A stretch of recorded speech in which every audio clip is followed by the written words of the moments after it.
Well, Dan, it's great to be with you. And I have to say, in Michigan, she should keep doing what she's been doing, standing with us in the auto industry, fighting for the middle class. The great thing about Hillary Clinton is she understands we've not completely come out of the recovery unless every American has a fair shot to succeed. And she understands that right now we have too many folks working 2 jobs or 3 jobs trying to hold their head above water. And she wants to make sure it's one good paying job with benefits where you can really be in the middle class. So from a Michigan standpoint, I'd say just keep speaking out, keep fighting, keep doing what you've been doing. Okay, so that's message. What about something that she really has to do, which is connecting with voters? What would you tell her? Well, Dana, I think she does that beautifully. And if Hillary will just be Hillary, and if we will all allow her to just be the really extraordinary leader that she is, her campaign is going to be beautifully, what does that mean? Beautifully done.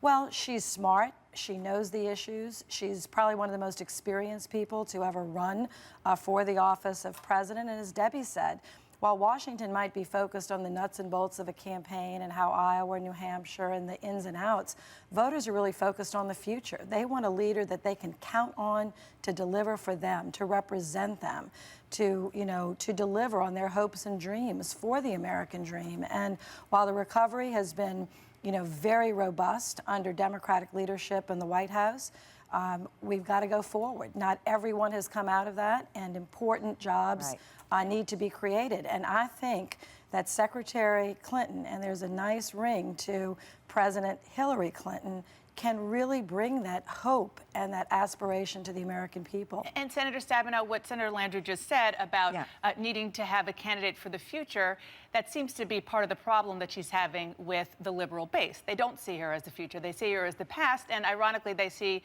many of them, your colleague in the Senate, Elizabeth Warren, as somebody who really fires them up and stands for liberal ideals. Why is that? Why is that not Hillary Clinton's area that she's doing well in? Well, Dana, first of all, Elizabeth is terrific. And Hillary and Elizabeth and I and all of us, Mary, when she was doing a terrific job in the Senate, all understand it's very much about the future. I have to say, electing the first woman president would certainly be a big step in the future. And Hillary's also part of a special new club I'm proud to be a part of. Mary is as well, called the Grandma's Club. And I have to tell you, once you have that first grandchild, I'll never forget 2007, in the middle of an incredibly hectic campaign. Hillary took the time from her campaign plane to call me, say congratulations because my granddaughter was born. And I was proud to say I got there before she did. But the truth is that once you hold that baby, you are all about the future. So I have absolutely no doubt in my mind. She's doubling down like I have, like Mary has. It's about what's going to be there for our grandkids. On that point, the grandmother issue, running as a woman, as Senator Stabenow just talked about, particularly the female issue, she didn't do that so much the last time around. She sort of shied away from it, and her aides are saying this time she's not only not going to shy away from the woman card, she's going to play it up and make a point that this would be historic to have a first female president. Should she be doing that? I think all leaders are well advised to be who they are. She is a woman. There's no doubt about that. She makes many women and men proud. She's really been a remarkable leader for women, not just in the United States and people, but all around the world. And, she should just let that shine. But I'm telling you, we served with her in the Senate, Debbie and I both. And she's an amazingly collaborative leader. She listens. She's strong when necessary, but soft when you have to be to bring people along in a difficult. We've got some real challenges in this country. And we need a president that is focused on the future like she is and knows what to do to get this economy stronger and real for everyone. And there's some tough issues, and sound bites, bumper stickers are not going to help. And that's really our friends on the other side. I mean, they're really good at, tearing people down.